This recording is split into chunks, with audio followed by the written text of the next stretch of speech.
মতে গ্রহদের অবস্থান।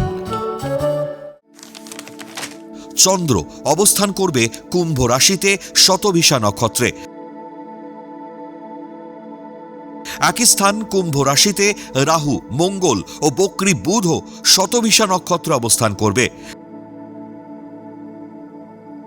দ্বিতীয় স্থান মীন রাশিতে তুঙ্গস্থ শুক্র রেবতী নক্ষত্রে ও শনি অবস্থান করবে উত্তর ভাদ্রপদ নক্ষত্রে।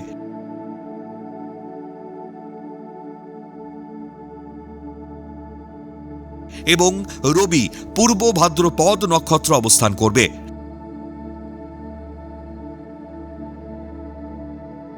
পঞ্চম স্থান মিথুন রাশিতে বৃহস্পতি অবস্থান করবে পুনর্বসু নক্ষত্রে।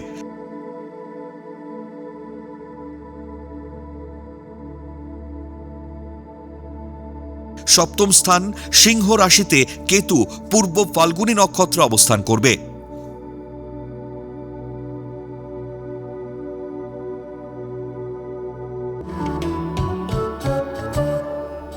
সতেরো ৩/২০২৬ তারিখে জন্মগ্রহণ করলে রাশি কুম্ভ, নক্ষত্র শতভিষা, তিথি কৃষ্ণা ত্রয়োদশী, গণ দেবারী।